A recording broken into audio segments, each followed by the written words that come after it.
what happened, what they predicted would happen, and yet we cannot get a hold of this model that they used. And the company, Jagger Hims, that prepared it and will not release it, even though the privacy commissioner in Ontario has said, we want you to release it, we order you to release it, has been bought out by Genevar, a great big landfill company, advising the county on what a good business plan Site 41 is. It's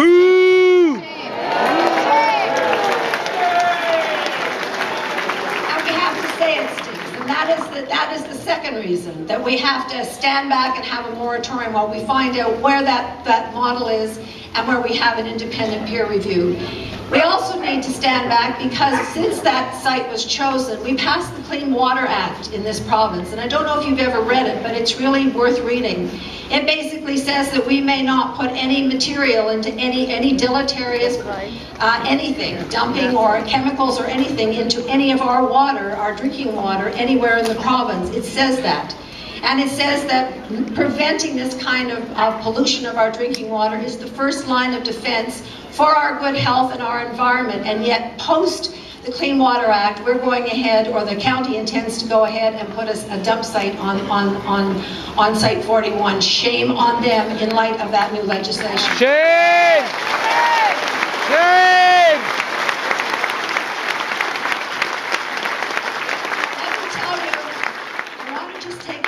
For us to remember that we're not just fighting about this issue here. We are living in a world running out of clean water.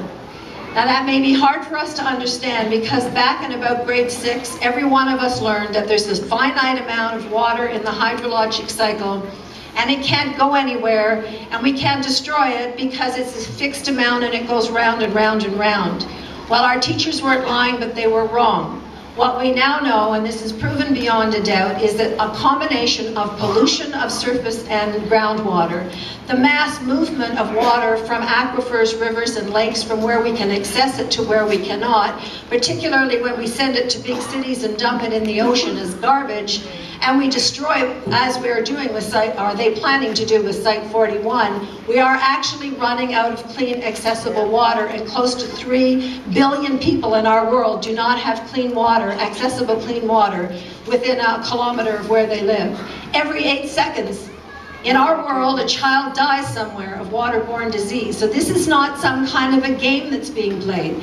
And the most important thing we have learned is that if we protect water in watersheds, and we retain rainwater, and we collect stormwater, and we treat that water with the reverence it belongs and has the right to, then it will serve us, it will serve other species, it will serve for future generations forever.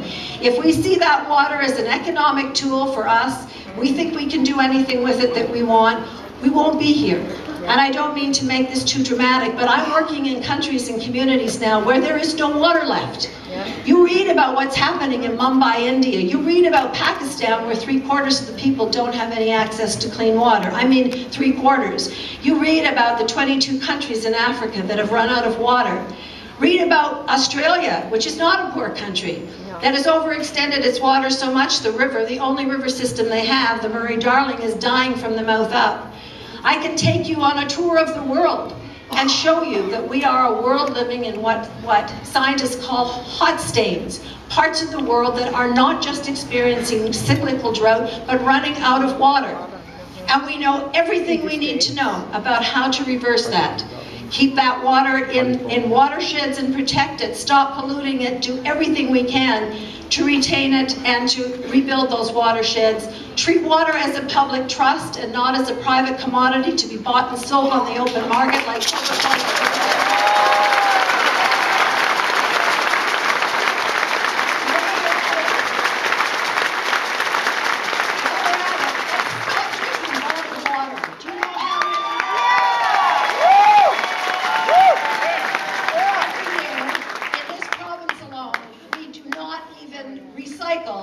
but actually throw into our landfills or our rivers or wherever close to 850 million empty plastic bottles of water. That's just water alone, just in this one province. Think of what it would do if we had some consciousness about this, the spiritual dimension of water, the beauty of water, and how stupid it is to put it in something that's made up of fossil fuels and chemicals and drink it and think that's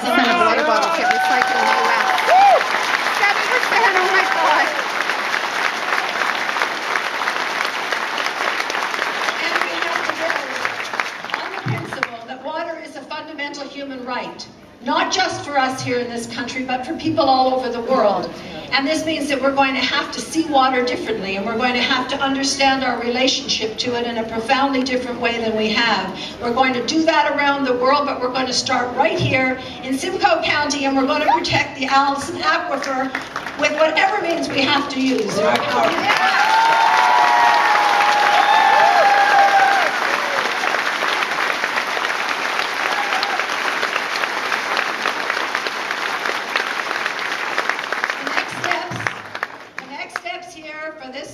Are, as I see it, moving toward probably the August 25th meeting, unless there's a special county council called first, and making sure that when we come to that together, that every single politician in there knows that their political life is on the line. And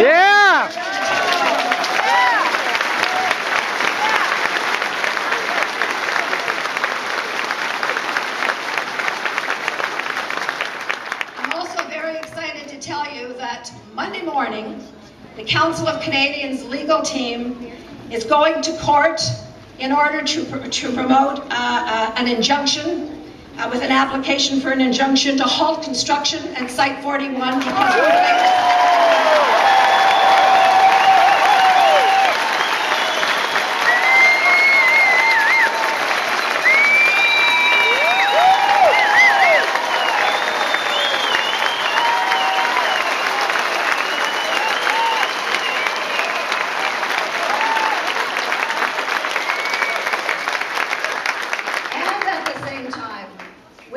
to work with two incredible women and all the others who've had the courage to stand firm at the site.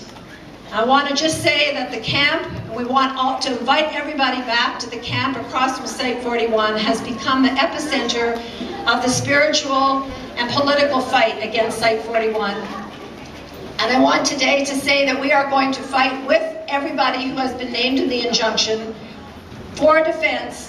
If they do end up charging that ridiculous notion that people owe $160,000 after they have spent millions and millions and millions of your tax dollars trying to convince you of something you'll never be convinced of. Now they're going to make two women pay $160,000 for the site. No way!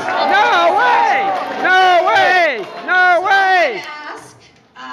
Vicki Monig and Ann Nehaus to come up here with me, and I'm going to ask you to dig deep into your pockets. We're going to have buckets going around. You can make the cash or check to the Council of Canadians with Site 41 down in the note part.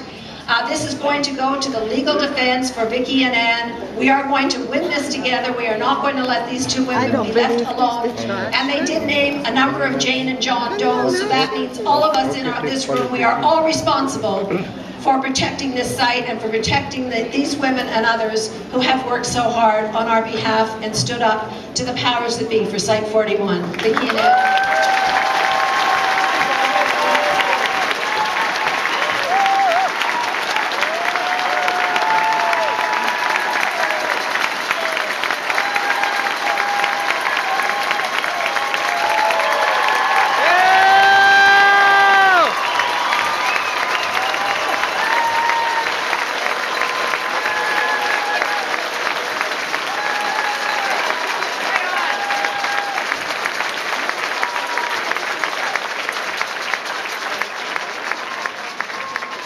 I just want to end by saying one thing. We have a movement that says, and our motto is, another world is possible. And I'm going to paraphrase a friend of mine, Arundhati Roy from India. And she says, not only is another world possible, but another world is under construction. Yeah. On a quiet afternoon, I can hear her breathing. Thank you.